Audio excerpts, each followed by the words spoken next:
Assalamualaikum warahmatullahi wabarakatuh. Ladies and gentlemen, how are you today? I'm fine, thank you. And you, sir? I'm fine, thank you. Oke, alhamdulillah. Sekarang kita lanjutkan materi kita adalah tentang teknologi ramah lingkungan. Di mana kita ketahui bahwasanya teknologi ramah lingkungan ini merupakan bentuk penerapan teknologi yang memperhatikan prinsip-prinsip pelestarian lingkungan. Teknologi tersebut bertujuan untuk memberi kemudahan dan pemenuhan kebutuhan manusia. Jadi perlu kita baris bawahi bahwasanya prinsipnya tadi sangat jelas. Kemudian prinsip-prinsip pelestarian lingkungan tersebut tentunya ini ada beberapa macam. Yang pertama adalah memperhatikan pelestarian lingkungan. Ini tentunya anak-anak bapak sekalian kita pelajari kemarin ketika pembelajaran ekosistem di kelas 7. Ini tentunya kita lihat bahwasanya ekosistem itu adalah hubungan timbal balik antara makhluk hidup dengan faktor abiotik. Yaitu kita ketahui bersama faktor abiotik itu ada matahari, ada suhu, tanah, air, mineral, dan lain sebagainya yang tentunya ini semuanya dalam rangka pelestarian lingkungan. Nah, kemudian yang kedua adalah menggunakan sumber daya yang dapat diperbaharui, menggunakan sumber daya yang dapat diperbaharui. Kemudian yang ketiga, tidak menghasilkan limbah yang berbahaya. Ini prinsip dari pelestarian lingkungan hidup. Kemudian kita lihat contoh teknologi yang ramah lingkungan. Ini yang pertama di bidang energi. Kita lihat contohnya adalah biofuel, biogas, seni sel surya, tenaga hidrogen, tenaga pasang surya gitu ya, tenaga angin, kemudian geotermal, dan tenaga air. Yang tentunya ini semua adalah produk yang menghasilkan energi. Kalau kita lihat biofuel ini, kalau kita ke pom bensin ataupun galon, kita ketahui itu ada tulisan tersebut. Kemudian yang kedua, bidang transportasi, yaitu bidang mobil listrik, bus surya, dan kendaraan hidrogen. Tentunya kendaraan hidrogen ini adalah menggunakan zat hidrogen sebagai bahan energinya dalam bidang transportasi tersebut. Maka Anda sekalian dirahmati Allah Subhanahu wa taala, ini yang kedua. Sekarang yang ketiga adalah yaitu bahagian bidang industri, ya, bidang industri yang terdiri dari biofulfing. Nah, kemudian bidang lingkungan ada biopori, bioremediasi, kemudian composting toilet, dan pemurnian air. Kita lihat kalau biopori ini adalah bagaimana kita membuat sumber resapan air. Seperti di sekolah kita juga ada di bawah pohon berupa lubang-lubang kecil. Kemudian contoh teknologi yang ramah lingkungan. Yang pertama adalah sel surya ataupun solar cell. Ini kita lihat pada gambar. Ini ada rumah yang tentunya di atasnya berupa papan-papan, kita lihat lempengan. Yang ini ditujukan untuk menghasilkan ataupun menyerap energi matahari sebagai sumber energi pada pembangkit listrik.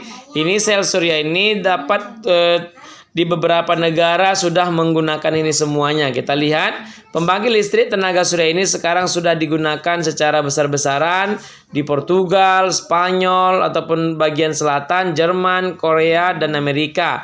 Kemudian pada umumnya sel surya ini memiliki ukuran yang tipis dan terbuat dari silikon, ya. Kemudian sel surya menghasilkan listrik karena adanya elektron yang dihasilkan ketika cahaya matahari melalui panel surya tersebut. Ini juga terdapat di tepi-tepi jalan. Lampu jalan itu sudah ada, kita lihat di atas tiang itu berupa papan blok seperti ini juga, yang tentunya diarahkan ke atas dengan tujuan untuk menangkap cahaya matahari sehingga energinya tersimpan, dan dengan energi tersimpan tersebut akan dapat menghasilkan energi dalam hal penerangan, yaitu listrik. Kemudian kita lihat bahwasanya sel surya ini ataupun solar cell ini terdapat tentunya memiliki keunggulan, yaitu tidak menghasilkan emisi gas rumah kaca ataupun efek yang maksudnya ya. Kemudian mampu menghasilkan energi yang cukup besar dan mudah dipasang ataupun dipindahkan ataupun dikembangkan. Inilah keistimewaan dari zaman Anda sekalian, semuanya berkembang begitu pesat. Maka kita lihat selain dari sel surya ini tentunya juga memiliki kekurangan, yaitu tinggi harga produksi dari panel surya. Kemudian yang kedua adalah contohnya yaitu mobil listrik ataupun electric car ya. Kita lihat ini pada zaman dahulu, kita lihat belum ada mobil listrik, maka ditemukan oleh siapa yang menemukannya? Yang menemukannya adalah Thomas Parker pada tahun 1884, namun baru berkembang pesat pada tahun 2008. Ini juga kita lihat di Indonesia pernah kita terdengar, yaitu mobil listrik ataupun mobil SMK ya. Ini mudah-mudahan Anda sekalian bisa nanti menjadi penemu-penemuannya. Kita lihat pada tahun 2013, Fakultas Teknik Universitas Brawijaya dan Institut Teknologi 10 November ataupun ITS telah mengembangkan prototipe ataupun model ya mobil listrik yang berkapasitas 4 orang. Nah, lihat pada gambar seperti itu bahwasanya ini adalah cikal bakal negara kita yang pemudanya itu ataupun ilmuannya itu masih banyak ternyata tersimpan dalam hal ini, sehingga bisa membentuk ataupun membuat mobil listrik yang tentu dalam hal ini menghindari pencemaran. Kemudian kita lihat keunggulannya adalah mengurangi polusi udara karena tidak menghasilkan polutan dan mengurangi efek rumah kaca. Kenapa? Karena hasil buangan darinya tidak menghasilkan karbon monoksida, sehingga memang dengan mobil listrik ini sama seperti HP yang itu digunakan dengan menggunakan baterai ataupun dicas ataupun di charger ya. Maka dalam hal ini juga tentunya mobil listrik juga memiliki yang namanya kekurangan ya, di mana kekurangannya kita lihat adalah tingginya biaya produksi, minimnya infrastruktur isi ulang, dan masih takutnya pengemudi akan kehabisan listrik sebelum sampai pada tujuannya. Makanya juga sehingga membuat produksinya sedikit dan sebagai bahan coba-coba saja sepertinya. Kemudian anak-anak Bapak yang dirahmati Allah Subhanahu wa taala, maka berikutnya adalah contoh teknologi ramah lingkungan, yaitu biopori, yaitu teknologi lubang resapan, di mana di awal tadi sudah kita sampaikan di sekolah kita juga ada seperti ini biopori yang kita letak di bawah pohon di sampingnya, dan kita buat tanah yang dilubangin dan diberikan pipa, dan tentunya diberikan saringan agar air hujan yang masuk ke situ dapat tersimpan dengan baik. Kemudian prinsip teknik biopori ini yaitu menyediakan area yang dibuat berlubang-lubang kecil yang nantinya akan dapat menyerap air hujan dan kemudian disalurkan ke dalam tempat penampungan air. Nah, makanya juga salah satu bentuk menghindari banjir ya dengan cara biopori. Maka dalam hal ini biopori ini juga selain penampung air juga bisa kita masukkan dedaunan yang sudah jatuh dari pohonnya untuk terbentuknya pupuk organik ataupun pupuk dari sampah, sehingga dua fungsi dia, selain tempat penyerapan air juga bisa kita gunakan sebagai bentuknya pupuk, yaitu kita manfaatkan untuk kesuburan tanaman. Kemudian anak-anak Bapak, bahwasanya biopori ini sendiri ini tentunya memiliki variasi ya, memiliki variasi ataupun model dengan tujuan tetap, yaitu menampung air hujan. dengan keunggulan bermanfaat bagi pelestarian keseimbangan lingkungan, mencegah banjir di musim hujan, dapat menjamin ketersediaan air pada musim kemarau. Artinya apa? Disimpan air tersebut dalam bentuk wadah ataupun pipa tadi, sehingga ketika musim kemarau pun sumbernya ataupun kandungannya masih tersimpan. Namun dalam hal ini lubang-lubang resapan air ini sekaligus juga dapat digunakan untuk memanfaatkan pembuatan kompos, sama seperti yang Bapak sampaikan tadi, yaitu dengan memberikan sampah organik seperti dedaunan ataupun sisa yang lainnya.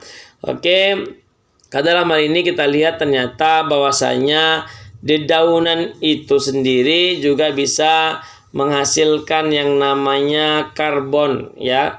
Sehingga karbon yang diserap dari hasil pembuangan asap ataupun pabrik dan sebagainya ini tidak terlepas dari peran dari tanaman tersebut. Maka untuk itu kita juga harus senantiasa melestarikan tanaman yang ada. Sekarang kita bagaimana upaya menjaga energi itu agar tetap ada, yaitu dengan cara perilaku hemat energi, yaitu membudayakan penggunaan sepeda atau jalan kaki untuk kegiatan sehari-hari. Kemudian mematikan lampu saat tidur dan saat siang hari. Mematikan kendaraan jika sedang tidak digunakan. Menggunakan air secukupnya pada saat mandi ataupun pada saat mencuci. Tentu ini bahagian dari perilaku hemat energi. Kenapa? Dengan menghemat energi, maka energi-energi tersebut bisa kita gunakan di pembuatan yang lainnya. Kenapa? Karena sebagian energi yang kita gunakan ini adalah berupa energi yang bisa kita dapatkan dengan cara menghematnya. Hari ini kita lihat pasokan listrik kita terkadang ada mati per wilayah ataupun mati satu daerah. Kenapa? Karena pasokan listrik yang terbatas sehingga harus saling bergantian. Ini tidak terlepas dari perkembangan teknologi yang ada, sehingga dengan percepatan pertumbuhan perkembangan teknologi, maka hari ini semuanya semakin cepat aksesnya. Kita lihat dulu ketika naik haji saja itu sampai 2 bulan baru sampai ke tanah Mekah ataupun tanah haram. Sekarang dengan pesawat, dengan teknologi pesawat yang canggih, ternyata 9 jam itu bisa sampai ke Mekah. Luar biasa jauh kali perbedaannya antara 2 bulan dengan 9 jam. Maka demikian kita sampaikan perilaku hidup hemat. Mudah-mudahan bermanfaat dan jangan lupa like and subscribe. Assalamualaikum warahmatullahi wabarakatuh.